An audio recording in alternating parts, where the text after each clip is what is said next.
اس لیے میرا عزیز اپنے دلوں کو ہر وقت صاف شفاف رکھے، صاف دل رکھے، اور اونچ نیچ ہو جاتی ہے. ہاں مزاج مختلف ہوتے ہیں، اونچ نیچ ہو جاتی ہے. یہاں تک کہ حضور علیہ الصلوۃ والسلام کے گھر کے اندر بھی اونچ نیچ ہوئی. چند دن تک حضور گھر سے باہر رہے، ہاں لیکن الحمدللہ پیارے نبی نے سبق دیا، ارے جب گھر میں رہتے ہیں تو اونچ نیچ ہو سکتی ہے، لیکن درگزر معافی درگزر پھر زندگی محبتوں والی گزرنے لگے. مزاج میں حضرت صدیق اکبر اور حضرت عمر رضی اللہ تعالیٰ عنہ کے مزاج میں فرق تھا. ہاں دو چند مرتبہ طبیعت کے اندر فرق بھی آیا، لیکن اللہ کا خوف غالب تھا، آخرت کی فکر غالب تھی، نبی کی تعلیمات آنکھوں کے سامنے تھی. حضرت عمر ناراض ہوئے، پیچھے پیچھے صدیق اکبر معافی مانگنے کے لیے. گھر میں جا کر جب عمر نے دروازہ بند کر دیا تو صدیق مایوسی کے ساتھ واپس آیا. حضرت عمر رضی اللہ تعالیٰ کو خیال ہوا کہ صدیق ناراض ہوگا تو میرا کیا بنے گا. وہ پیچھے دوڑ پڑے، کبھی یہ پیچھے معافی کے لیے دوڑ رہے ہیں، کبھی وہ پیچھے دوڑ رہے ہیں.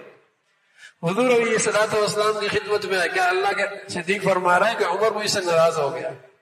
حضرت عمر فرما رہے ہیں اللہ کے رسول صدیق مجھ سے ناراض ہو گیا، ان کے بولو مجھ سے راضی ہو جائے. سبحان اللہ. تو اونچ نیچ ہو جائے گی، گھر کے اندر بچپنے آواز آ جائے گی، لیکن اللہ کا خوف ہے تو یہ اس کا تعلق رہ نہیں سکتا.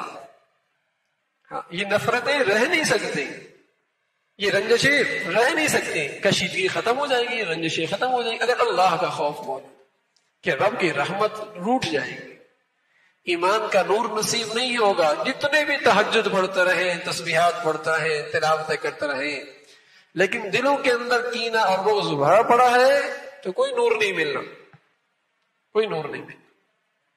اس لیے میرا عزیزو اللہ کے لیے ایک دوسرے کو درگزر کر دیا کرے، معاف معاف کر دو. یہ کم از کم آخری درجہ ہے معاف کرنے کا، ورنہ اچھا تو یہ ہے کہ اس کے ساتھ خیر خائی کا معاملہ کرے. اس لیے لکھا ہے کہ اگر کسی کا نقصان ہو اور دل کے اندر خوشی پیدا ہو کہ اچھا ہوا اس کا نقصان ہوا، دل کے اندر خوشی پیدا ہوتا ہے، یہ اچھا ہوا اس کا نقصان ہو گیا. اگر اس خوشی کو پسند کر رہا تو یہ دل کو سیاہ کر رہا ہے. اور کسی کے نقصان پر دل میں خوشی تو پیدا ہوئی، لیکن یہ خوشی کیوں پیدا ہوئی یہ پسند نہیں کر رہا، یہ پتہ نہیں کیوں خوشی ہو رہی ہے اس کے نقصان پر، پسند نہیں کر رہا، لیکن پھر بھی دل خوش ہو رہا ہے، اچھا وہ نقصان ہوا. لیکن اس طرز عمل کو پسند نہیں کر رہا، لیکن چونکہ یہ غیر اختیاری ہے پھر بھی دل خوش ہو رہا ہے تو گناہ نہیں ہے. لیکن یہ خاصیت بھی اچھی نہیں ہے. کیوں خوش ہو رہا ہے؟ تو اس کا علاج یہ بتایا کہ جس کے نقصان پر تمہیں خوشی آ رہی ہے اور وہ خوشی بغیر اختیار کے ہے، گناہ تو نہیں ہے لیکن یہ کیفیت اچھی بھی نہیں ہے. اس لیے اس کا طریقہ یہ ہے کہ ہمیشہ اس کو اپنی دعاؤں میں یاد رکھا کرو کہ اے اللہ تم اسے اور ترقی نصیب فرما، کہ طبیعت کے اندر جو قدورت تھی اس کے بارے میں وہ آہستہ آہستہ زائل ہو جائے اور وہ کیفیت بھی ختم ہو جائے. اس کی تعریف کرو لوگوں کے سامنے، اس کی اچھائیاں بیان کرو، تو اس سے انشاءاللہ یہ کیفیت بھی ختم ہو جائے. تو میرے دوستوں ہماری زندگی ایسی ہو کہ سب سے صلح جوئی ہو، محبتوں والی ہو، پیار والی ہو. اس لیے کہ ہم اپنے عیب تو نہیں دیکھتے، دوسروں کے عیب خوردبین لگا کر دیکھتے. خوردبین، چھوٹے سے چھوٹا بھی. بیوی دیکھ رہی ہوتی میاں کیا کر رہا ہے، میاں بھی اس کے چھوٹے چھوٹے قصور دیکھ رہا ہوتا. تو میرے دوستوں خوردبین لگا کر زندگی دیکھی جائے گی تو پھر زندگی تھوڑی بنا کرتی ہے.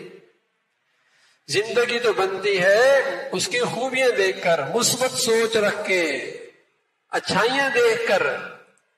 ارے کچھ نہ کچھ کمزوری تو سبھی کے اندر ہوتی ہے. کون ایسا ہے جو ہر قسم کی کمزوریوں سے پاک ہے. اگر جو زندگی گزارنے لگو گے تو گھر کبھی آباد نہیں ہوں گے.